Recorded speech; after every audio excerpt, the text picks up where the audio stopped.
Almost 6 months ಆಯಿತು stock market continuous ಆಗಿ fall ಆಗ್ತಾನೆ ಇದೆ. After the Covid crash this is the major market corrections ಅಂತಾನೆ ಹೇಳ್ಬೋದು. ಮಾರ್ಕೆಟು ಆಲ್ಮೋಸ್ಟ್ 14% ಕರೆಕ್ಷನ್ಸ್ ಆಗಿದೆ. ಸೊ ಆ್ಯಕ್ಚುಲ್ ಆಗಿ ಮಾರ್ಕೆಟು ಯಾವಾಗ ರಿಕವರ್ ಆಗ್ಬೋದು ಮತ್ತು ಅಟ್ ಪ್ರೆಸೆಂಟ್ ಎಕಾನಮಿಲಿ ಏನಾಗ್ತಾ ಇದೆ ಅಂತ ಸಿಂಪಲ್ ಆಗಿ ಎಕ್ಸ್ಪ್ಲೈನ್ ಮಾಡ್ತೀನಿ, ವಿಡಿಯೋನ ಎಂಡ್ವರೆಗೂ ನೋಡಿ. ಸೊ ಯಾವಾಗಲೂ ಅಷ್ಟೇ ನಾವು ಮಾರ್ಕೆಟ್ ಡೈರೆಕ್ಷನ್ನ ಪ್ರಿಡಿಕ್ಟ್ ಮಾಡಬೇಕು ಅಂದರೆ ಆಲ್ವೇಸ್ ಮ್ಯಾಕ್ರೋಸ್ನ ಟ್ರ್ಯಾಕ್ ಮಾಡಬೇಕು.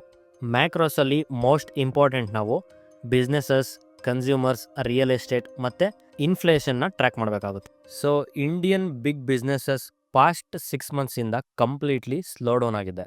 ಅಟ್ ಪ್ರೆಸೆಂಟ್ ಸ್ಲೈಟ್ಲಿ ಪಾಸಿಟಿವ್ ಆಗಿದೆ, but it's flat only. This is one of the reason stock market still under perform ಮಾಡ್ತಾ ಇರೋದಕ್ಕೆ. ಕನ್ಸ್ಯೂಮರ್ ಸ್ಪೆಂಡಿಂಗ್ ಮತ್ತು ರಿಯಲ್ ಎಸ್ಟೇಟು ಪಾಸಿಟಿವ್ ಗ್ರೋತ್ ಇದೆ. ನೆಕ್ಸ್ಟ್ ಇನ್ಫ್ಲೇಷನ್ ಇಂಡಿಯಾದಲ್ಲಿ ಕಂಟ್ರೋಲಲ್ಲೇ ಇದೆ, ಬಟ್ ಪ್ರೊಡ್ಯೂಸರ್ ಪ್ರೈಸ್ ಇನ್ಫ್ಲೇಷನ್ನು ಮತ್ತು ಹೋಲ್ಸೇಲರ್ ಪ್ರೈಸ್ ಇನ್ಫ್ಲೇಷನ್ನು ಫ್ಲ್ಯಾಟ್ ಆಗೇ ಇದೆ.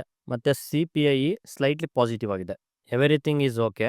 ಒನ್ಸ್ ಬಿಸ್ನೆಸಸ್ ಸೆಂಟಿಮೆಂಟು ಫ್ಲ್ಯಾಟಿಂದ ಪಾಸಿಟಿವ್ ಆದರೆ ಮತ್ತು ಡಿಮ್ಯಾಂಡ್ ಫ್ಯಾಕ್ಟರಿಂದ PPI ಮತ್ತು ಸಿಕ್ಲಿಕಲ್ ಕಮೋಡಿಟೀಸ್ ಪ್ರೈಸಸ್ಸು ಇನ್ಕ್ರೀಸ್ ಆದರೆ ಆ ಟೈಮಲ್ಲಿ ನಾವು ಸ್ಟಾಕ್ ಮಾರ್ಕೆಟ್ ರಿಕವರ್ ಆಗೋದನ್ನ ಎಕ್ಸ್ಪೆಕ್ಟ್ ಮಾಡ್ಬೋದು.